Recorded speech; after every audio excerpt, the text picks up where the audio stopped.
Hey everyone, it's Bob Perkins with the AAISP bringing you a special interview on the Inside Sales Studio. I'm here with Mike Brooks, Mr. Inside Sales. Mike, how are you doing today? I'm well, Bob. Thanks for having me here, and hello everyone.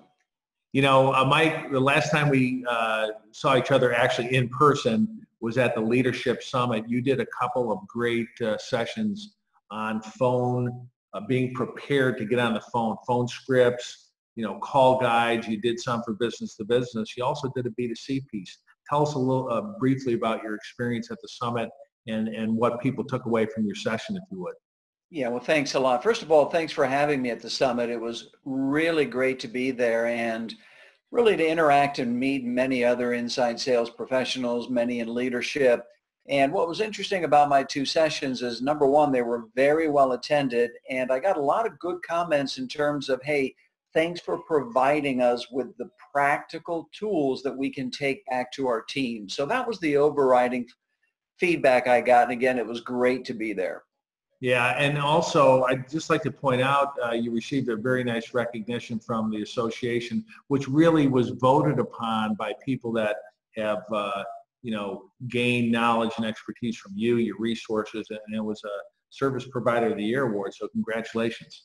Yeah, you know, that was a surprise, and it was an honor, I must say. I love the AAISP, and I've been a member since the beginning, and it was great to be honored in that way. And by the way, if anybody would like to see 15 minutes of me actually presenting in those sessions, they can go to my website, mrinsidesales.com, and look under the speakers tab, and I've got footage from the conference. That's fantastic. I'd like to revisit. I saw some of your sessions, but not all of both of them. So I'll take a look myself. Now, we're going to jump right into today. This is a key piece of what's happening in our industry. And what's happening is we know we're growing by leaps and bounds. 70% of the companies are adding new hires into either inside sales or business development. And oftentimes, they're less than experienced reps just because there's a lack of supply and we got to hire in less experience. It's a fact. And you know what we do, and I've done this, Mike, I'm guilty of this myself. We train people on our product. We make sure they have all the best tools, you know, the auto dialers, things to accelerate the prospecting and the phone conversations and the emails, but we really we ill prepare them for, you know, meeting those objections or meeting those challenging moments on the phone. Look, this is exactly what you do, and you do a great job at it. So talk to us a little bit about this.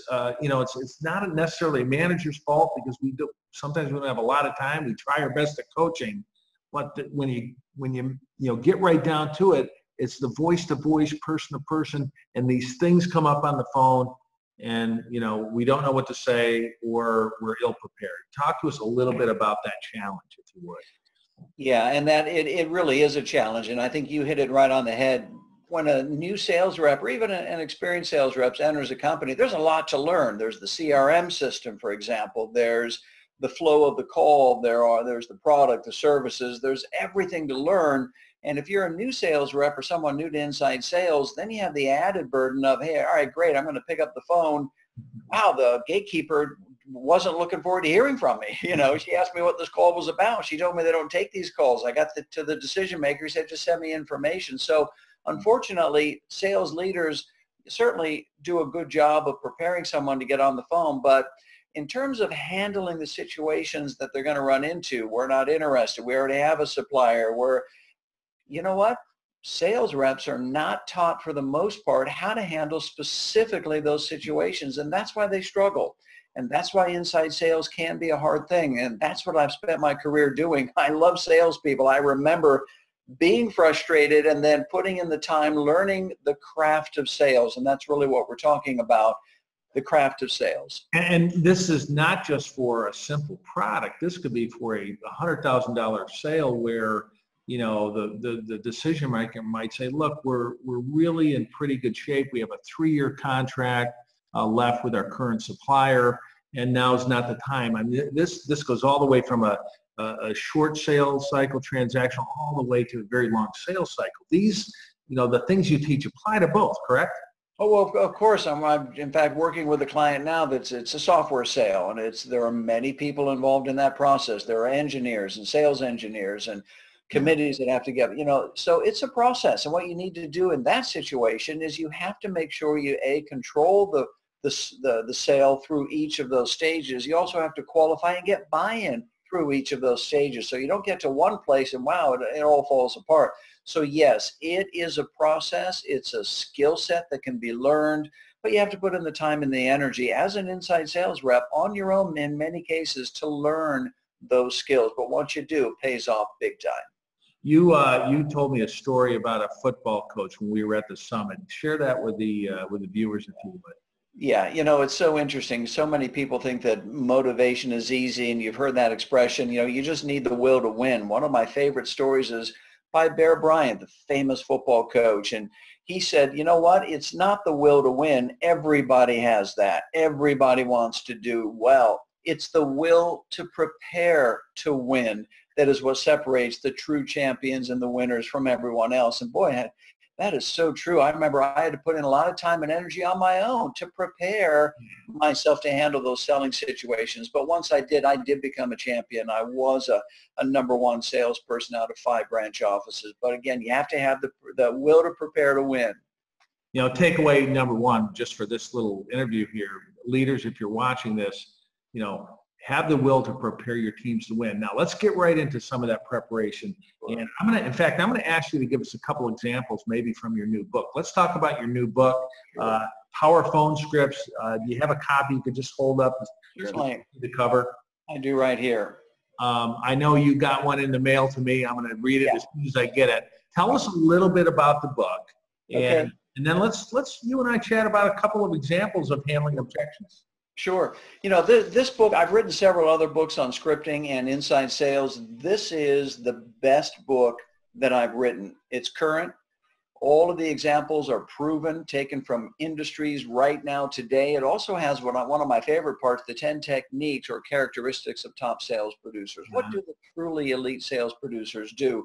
That book tells you. It's also filled with email campaigns, voicemails.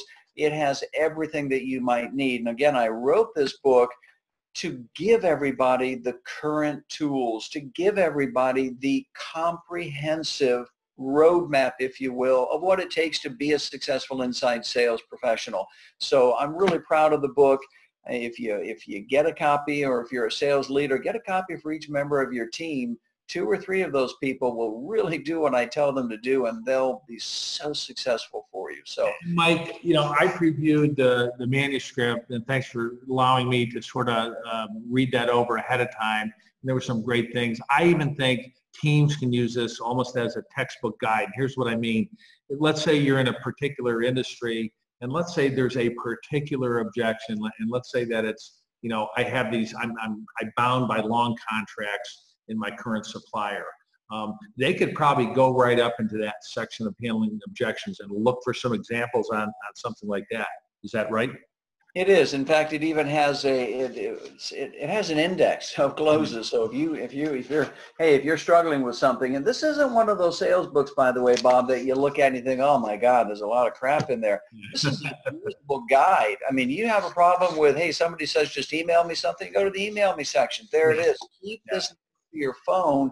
And you talk about examples. Let me give you one. If somebody says, hey, well, go ahead and email me your information, here's what you do, or here's one way of handling that. Terrific, I'd be happy to do that. What's your email address? Take the email address down and then email it to them right then. Say, I just sent that to you. Go ahead and tell me when it shows up in your inbox. In the meantime, let me ask you something, and then keep qualifying. Yes, I love it. We've totally, gone past that stall, that blow off. Great, yeah, I just emailed it to me. Let me know when it arrives. In the meantime, let me ask you this. Keep qualifying, So this book is just filled with techniques like that are current, that will work. Adapt them to your personality and what you're selling. You'll be so successful, you'll fly past everyone else. The number of calls I've heard where the rep would simply say, sure, what's your email? I'll tell you what. I'll send it to you, and is it okay if I call you in a week? Well, send it to them right then and there and keep talking. I love it. It's a great tip. Any other tips? We hear a lot about just people busy, I'm too busy, we're pretty much all set. Do you have any tips that you could share? We're all set. I probably have 10 different responses to we're all set. And, one of my favorites is you have to take that adversarial approach out. No problem at all. I'm not calling to sell you anything today. So now we've totally diffused that objection.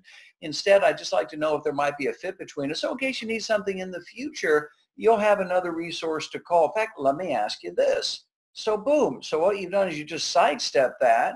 You've addressed it, but you've sidestepped it. You've taken that, that pushback out of the equation completely, and now you're back into qualifying. And these are the proven techniques that top sales professionals use over and over again, and it's what 80% of salespeople really need. And again, many sales leaders, pardon me, don't give them the tools, the practical tools that you'll find in this book. So, again, I'm really proud of it. I love salespeople, and I know how to help them. It's give them the information they need so they can do their jobs well. That's great. I love that. You had your objection handling there, diffused it. I call that show some empathy. No, I understand. You're crazy busy. Most folks in your position are real busy. Absolutely.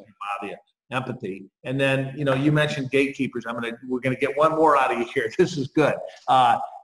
Today's especially sales development it may or may not be a gatekeeper. It may simply be someone else in the organization they're trying to work through, and that person is maybe holding back a potential referral or connection. Do you have any tips for the viewers around working with people that, whether it's a gatekeeper or even another lesser person to get through to a decision maker? Any general tips you could share? Yeah, I have general and specific tips. Again, I've got a lot of those in the book, but one of the things that salespeople tend to do is they tend to disregard that person and just want to get around them, and they feel that. What you need to do is rope them into the process. Here's a great line for you. Hey, besides yourself, who else weighs in on this decision? Or, I'm sure that you're involved in this decision as well. Let me ask you this. So you want to include them. You want to build them up. Always be polite. May I ask you this? I'm sure that you're, involved in what Bob does. Let me ask you this. So you want to involve them in the process. Generally, they're an influencer. You want to know what type of influencer they are and how much influence they have. Get as much information as you can by putting your arm around them and bringing them into the process. People always appreciate, rapport, respect, working with. So great. Those are some good ideas. And I know the book's got hundreds more. So best way for someone to get a copy? Yeah, thanks for asking. And it does say here 500 word-for-word phrases, questions, and word-for-word scripts. I counted them. It was almost 700. So there's a lot of material in here. So you can go to Amazon, you can go to Barnes & Noble, you can go to your favorite bookseller. If you want to buy bulk, you can go to a CEO, I think it's 500. You can go onto my website, mrinsidesales.com, go to the products page, and you can get a signed copy if you'd like, or you can get various options to purchase. So a lot of ways to get the book. Well, that's fantastic. And I'm just going to end off by making this one comment to the viewers, and that is, we're in a world we're very fast paced. We have a lot of strategy. We have a lot of tools. We have a lot of technologies. We're focusing on coaching. We're focusing on people. We're trying to do everything. This is some very specific, tactical, real life stuff you can take into your team, to your individuals, and take what Mike has written. And I've done this myself. I picked up some ideas from you last time we talked about a year ago, and I just took those and I modified them slightly to fit my situation and my industry. So get after it. It's very tactical. You'll find it highly useful, and it's the way we're going to get after training our future sales professionals. Mike, thanks so much for being on today, and we look forward to seeing you at another AISP chapter meeting or event in the future. Yeah, absolutely. And Bob, as always, thanks for all your support. Thanks for having me here today. All right. Take care, everyone. Mike, have a good day. You too. Take care.